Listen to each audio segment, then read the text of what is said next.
Hello and welcome. You joined me in the middle of my yard because I wanted to show you this. This is my updated Starlink Mini bug out kit. This is a follow-up to a video I posted about a year ago, which was titled something like Starlink Emergency Backup Kit. The whole point of that was to make a self-contained kit featuring the Starlink Mini and a battery bank that will allow you to have emergency communications and an internet connection in case of natural disasters or if cell service went down, whatever the case. The whole point of it was to have kind of a self-contained emergency internet kit. A lot has changed in a year.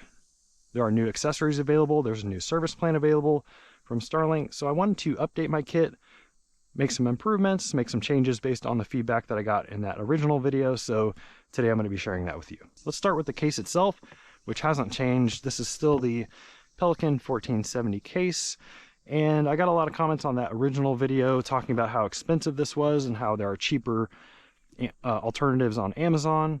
And that's absolutely true. A year later, and there are a ton more options, especially on Amazon, that you can get for like half the price of this, that are specifically designed for the Starlink Mini with, foam cutouts and everything. And that's cool. I'll leave some links below in the description to some of those cases. I'll also leave a link to this one as well. I'm just sticking with the Pelican 1470 because I already had it. And I like it because it's thin. It's a lot thinner than the other cases that I've seen, and it just works for my needs.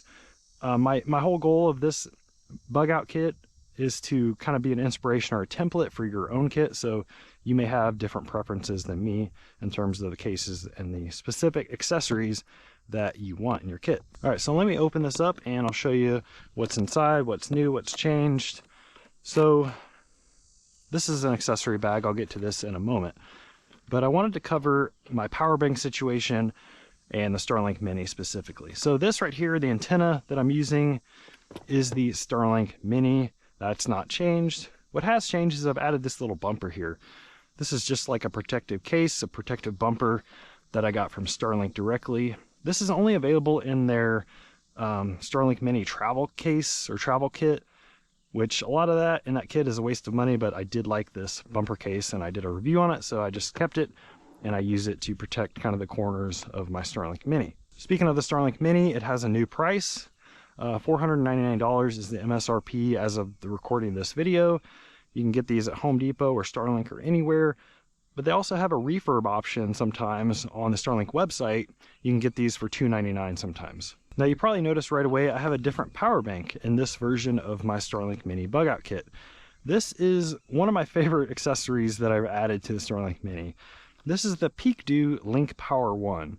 I'll leave a link in the description for this product, which is on Amazon, but also for my full review of this thing if you want to check out more details about the battery bank itself. But as you can see, it's a battery bank that integrates really, really well into the Starlink Mini. It doesn't add a lot of width, it doesn't add a lot of thickness. It doubles the weight pretty much, but that's to be expected. It's a 96 watt hour lithium battery on here. You can see this short little power cable. With this, and you just turn it on, it just makes everything so easy. You just throw it in the middle of your yard and you've got high-speed internet just about anywhere. The battery capacity of this Link Power 1 gives you a few hours of runtime with the Starlink Mini. Again, check out my full review if you want to see that runtime test, but it comes with this short little power cable. One of my favorite features about the Link Power 1, it has a screen that tells you all the information that you need to know about the input, output, the state of charge, but it also has this USB-C port on the front, which can input and output power. So you can connect a solar panel or charge your phone from this. It's an input and output, and you can do that simultaneously while the Link Power 1 powers your Starlink Mini over that little DC cable. Okay, let's talk about this accessory bag, because there's a lot of goodies in here. This is just the bag from the Jackery portable solar panel that I'm using to house all my accessories. I'll talk about the solar panel in a second, but I wanted to talk about all the accessories that I have. So this is just an AC wall outlet with a USB-C output. This is so that if I do have grid power, if I can plug in somewhere, I can charge back up my Link power the Mini, or charge my cell phone. This is a small tiny piece of gear that's important for if you do have access to an outlet. I have a USB-C cable. This is like 6 feet or so of just USB-C to USB-C. to not only use for this if I have a wall outlet, but also I can use it with this. This is the Starlink brand mini car adapter. I did a review on this thing as well, but basically this is nice because this allows you to plug into a vehicle or any other 12-volt cigarette lighter outlet, and you get a USB-C out. So I can plug this cable in to power my Mini off of a vehicle. And actually what I would do in both of these cases is plug the USB-C cable into this input so that I could charge the battery on the Link Power and power the Mini at the same time. And then the last cable I have in here is the solar panel connector, because I added a portable solar panel to this kit. So this is a Jackery 40-watt solar panel. It's a really nice size. It fits right into this Pelican case, folds out like that into 4 different panels.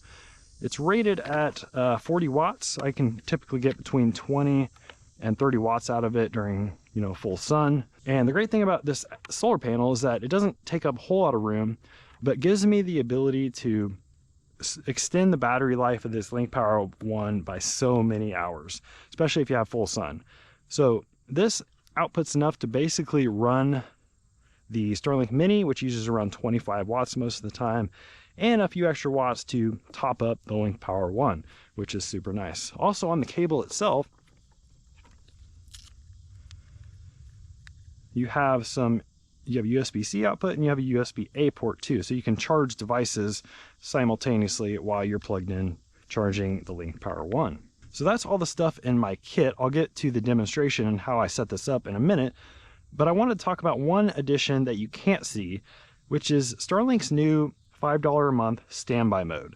So that's what I have my Starlink mini kit on currently. I have it on this new plan that Starlink says is really, really great for situations like this, where you want to have backup emergency internet, but you don't want to pay, you know, $50 a month for Roam 50 gigabyte. So I like this new standby mode. It's $5 a month. It gives you unlimited data. Now the only caveat there is that it's limited to 1/2 of a megabit per second upload and download speeds. So very, very slow. It's not high-speed internet, but it is unlimited internet connectivity for things like Wi-Fi calling, Wi-Fi texting, light internet web browsing. I've heard even people can watch YouTube videos if you select the 480p option. So you can do a ton of stuff with the standby mode internet. But one of the biggest benefits of standby mode, specifically for a bug out kit, is that it's always on. It's always connected to the internet. With the previous pause feature, if you canceled your plan or put it on pause, you had to reactivate your service through the app or the website, but a lot of times you had to log into your Starlink account to do so. And when you logged in, you needed a 2-factor authentication, text message, or email to be able to successfully reactivate your plan. And that's not good for a bug out situation where you may lose all cell service, and if you're on a paused plan, you might not be able to get the email code either. So with standby mode, you pay $5 a month. It's a little bit of insurance to be sure that you'll always be able to get internet service and even upgrade your plan if needed, because you know you always have full internet access. It's just at a throttled, slower speed. So let me set this up as I would, let's say, if I was out off grid in the middle of nowhere and I needed to communicate with people quickly. With the Peak Link Power 1, you hit the button here and you can see the state of charge. I'm at 84% right now. But if I hold down the power button, it actually turns on the DC output for the Starlink Mini. So now I'm powered up here. It'll give me some stats here in a second. Yeah, using 40 watts right now to boot up. While that's booting up, I'll set it aside. I'm going to set up my solar panel so that I could greatly increase the runtime of this. It's kind of partly cloudy today, and I'm actually going to use this Pelican case as kind of a kickstand to point it toward the southwest. And I'm going to plug in my Jackery solar panel cable. Goes on this end right here.